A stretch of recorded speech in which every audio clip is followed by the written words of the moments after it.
In general, it may not be possible to give a description of the algebra generated by a collection of subsets of a set X. In a special case, when the starting collection C is at least an semi algebra of subsets of X, it is possible to describe the algebra generated by it, and that is our next theorem. So, we want to describe the algebra generated by a semi algebra. The theorem states the following: let C be any semi algebra of subsets of a set X, then f of C, the algebra generated by C, is given by the following collection. So, it is a collection of all subsets E in X, such that E can be written as a union of sets, finite number of sets C i's, I say 1 to n, which each one of the elements C I is in the collection in the semi algebra C, and these C i's are pairwise disjoint. So, what we are claiming is that the algebra generated by a semi algebra is nothing but the finite disjoint union of elements of C. And we have seen an illustration of this in the previous lecture, when we described C was the collection of all intervals, and we took f of C, the finite disjoint union of intervals, and showed that that was an algebra. So, that is a typical model example or illustration of describing the algebra generated by a semi algebra. So, let us prove this, that the algebra generated by the semi algebra is nothing but as described above. So, let us so given C a semi algebra, f of C, the algebra generated by C is equal to all sets such that I can write E as a finite disjoint union of elements belonging C i's belonging to C. And note this square bracket square union means that the sets involved are pairwise disjoint. So, let us observe first a few things. First of all, C is a subset of f of C. That should be obvious, because every set in C is union of itself, single. So, E has a representation as union of itself. So, only one set is involved. So, E is a subset of, and that implies that the empty set and the whole space belong to f of C. So, as a consequence, it implies the first property required for f of C to be an algebra, and generated, we will see it later. So, second thing, we are trying to show that f of C is an algebra. So, first property we have checked. Let us take a set E belonging to f of C. That means, that implies that E can be written as a finite disjoint union C I equal to 1 to n, where C i's belong to f of C. But recall saying that C i's belong to C, recall saying that C i's belong to C, and C is a semi algebra. This is important, implies by the property of the semi algebra that each C I can be written as C I complement, can be written as a disjoint union of elements of C again. So, let us write it as A I j equal to 1 to some k I, where A I j's belong to C again, and they are disjoint. So, this together with the representation for this implies, so look at E is a union of C i's, each C I complement is equal to this. So, that means, first of all E complement can be written as intersection of I equal to 1 to n of C I complement, and each C I complement is a finite disjoint union. So, this is I equal to 1 to n of finite disjoint union j equal to 1 to k I of A I j, right. So, here we have used the property, namely that E complement by De Morgan laws is intersection of C i's, because E is union of C i's complements, and each C I complement being an element of the semi algebra can be written as a disjoint union of elements A j I. So, that is the representation. Now, we use the fact that intersection distributes over union. So, what kind of this set is? This can be written as a union of finite number of sets, which will involve A I j. So, sets of the following type: intersection A k L, because when I distribute it over, I will be getting one set A I j and some other set A k L, and this intersection of that and unions of those. And these unions, so these sets belong, each one of them belong to C. Why does it belong to C? Because the collection C is a semi algebra, both of them are elements of the semi algebra. So, this intersection is an element of the semi algebra, and these sets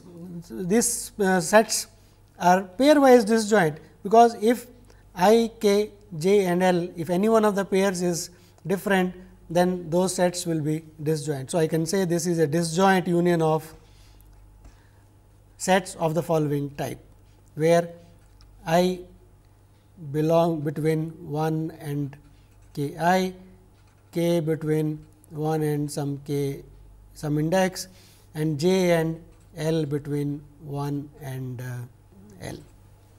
So, basically what we are saying is E complement can be represented again as a finite disjoint union of elements of C again, and that is following because of the fact that E complement, which is a union of sets, is an intersection, and that is intersection of distributive property and this. So, it is because the indexes involved are so many, it is difficult to write all these things, but it should be clear that E complement is a finite disjoint union of elements of C. Okay. So, that means E belonging to f of C implies E complement belong to f of C. And let us look at the third property, namely if E and f belong to f of C, does this imply that E intersection f belong to f of C? Well, that should be obvious, because E belonging to f of C means E is a disjoint union of some A i's 1 to n, A i's belonging to C, f is a union of some j's 1 to m of some sets b j's, j equal to 1 to m, where each b j belong to C. So, that implies, so let us conclude from here. So, E intersection f will be equal to this union A i's intersection of union b j's, I equal to 1 to n, j equal to 1 to m, and once again using the distributive property, we got this intersection of A i's intersection b j, I and j. So, the intersection and each one of them belongs to C. Okay. This is union over I and j. So, let us this by the distributive property will be union over I and j of A I intersection b j, and these elements are elements of C, because C is a semi algebra, A I belong to C, B j belong to C, and these are again disjoint because they are A I and B j, right. For disjoint pairs, for different pairs they will be disjoint by the property that these unions are disjoint. So, implies that E intersection F also belongs to F of C. So, what we have shown is the following, namely if I look at C is any semi and is algebra, if I look at this collection of then subsets which are finite disjoint unions, then this includes C and is an algebra. To show that it is algebra generated, we have only to show that if A is an algebra and A includes C, that should imply A includes F of C. Well, to prove that is obvious, because let us let E belong to F of C, but that will imply that E is a disjoint union of elements A I, where A i's belong to C and C is a subset of A. So, C is inside A. Okay. So, that implies that E is a union of some elements in A and A is a algebra, that means A belongs to A, E belongs to A. So, hence F of C is a subset of A. So, what we have shown is that this collection F of C of finite disjoint unions of elements of the semi algebra is indeed the algebra generated by the semi algebra. So, we are able to describe completely the algebra generated by a semi algebra.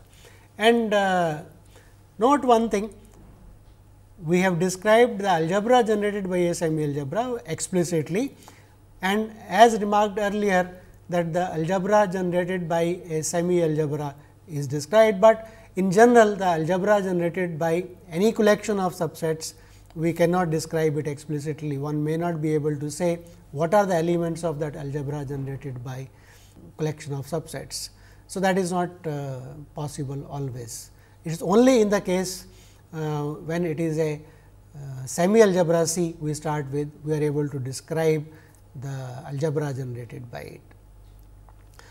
So, we have looked at a semi algebra, we have looked at an algebra of collection of subsets of A x, and then we have looked at the algebra generated by a semi algebra of subsets of X. Next, we go to the next level of collection of subsets, which are slightly stronger, and that is called the sigma algebra of subsets of X. But before that, probably let us look at another property, namely how do we generate more algebras or sigma algebras out of a given collection.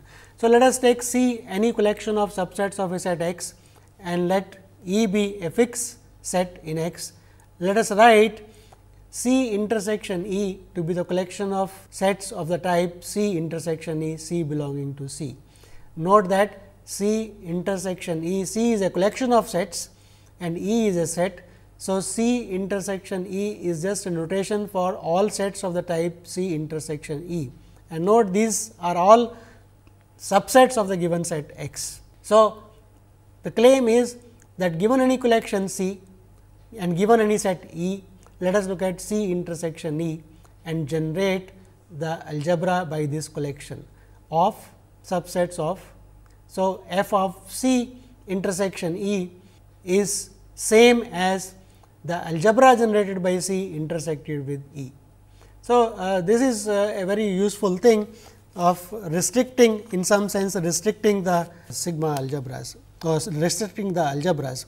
So, what we are saying is C any collection of subsets of a set X, E contained in X fixed, define C intersection E to be C intersection E, where C belongs to C.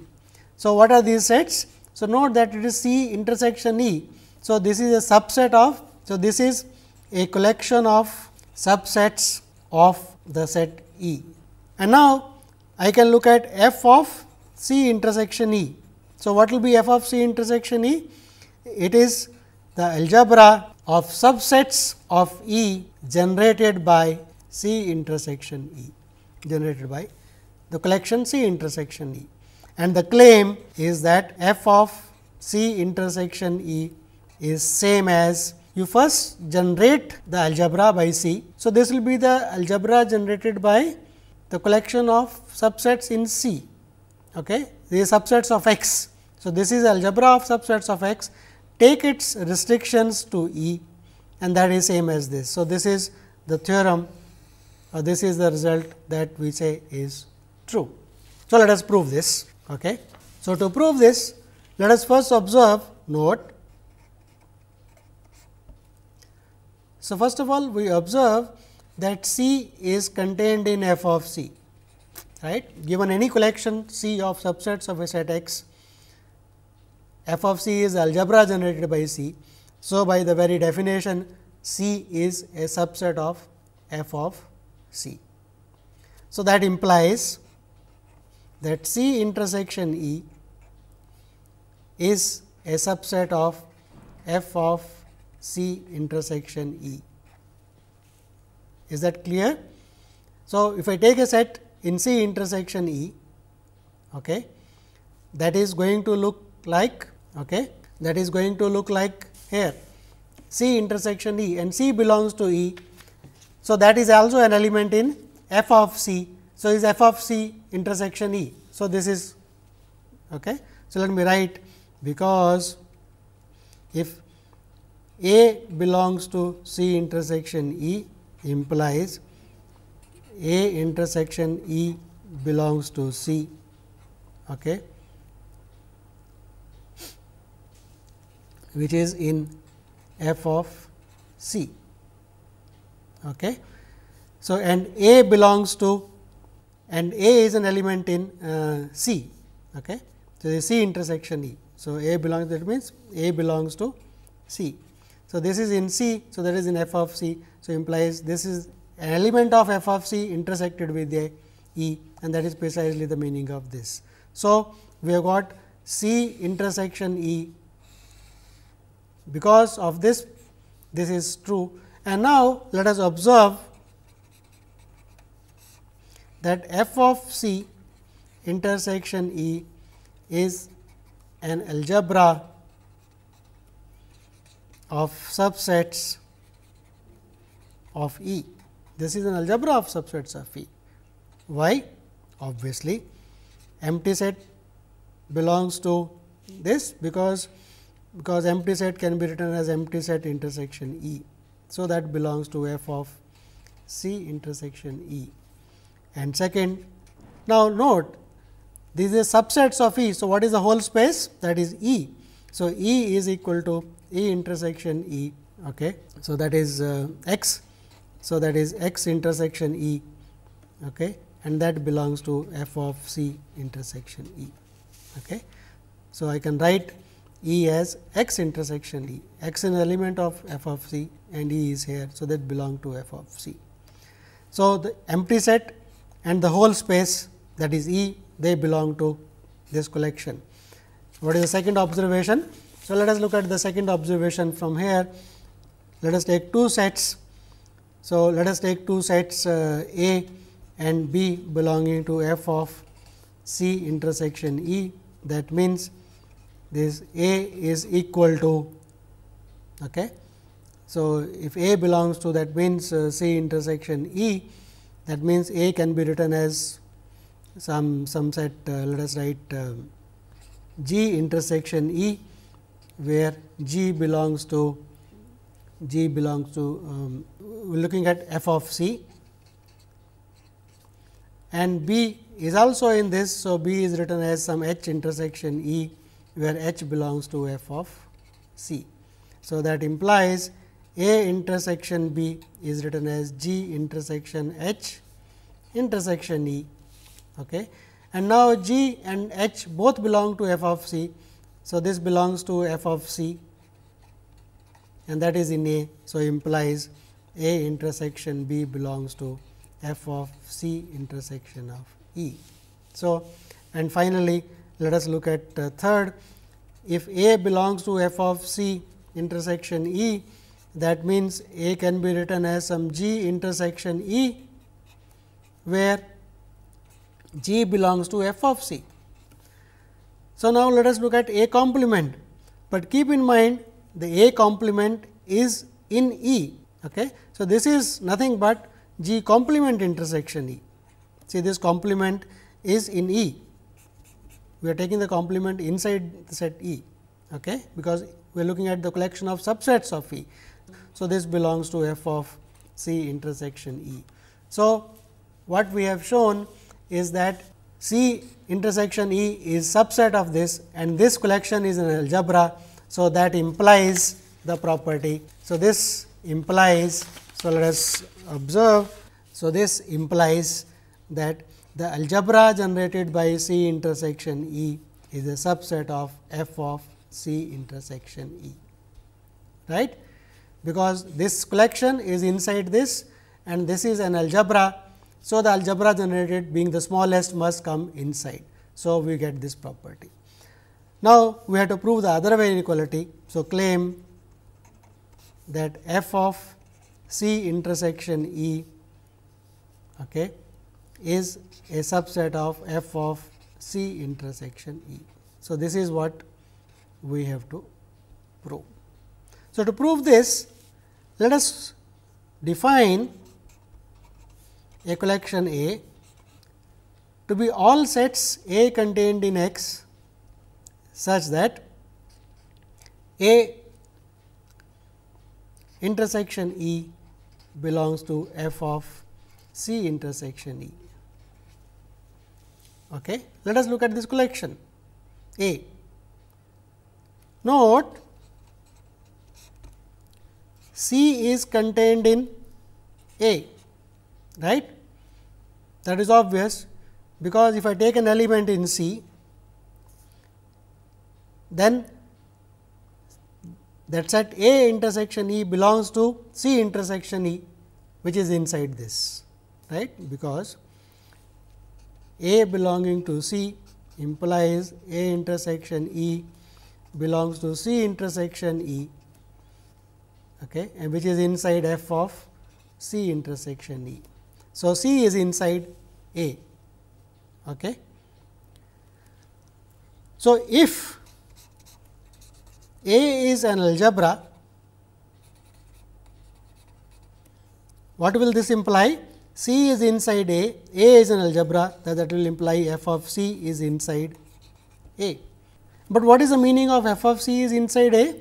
That means, for every element f belonging to f of C, okay, if we look at f intersection E, that is belonging to f of C intersection E.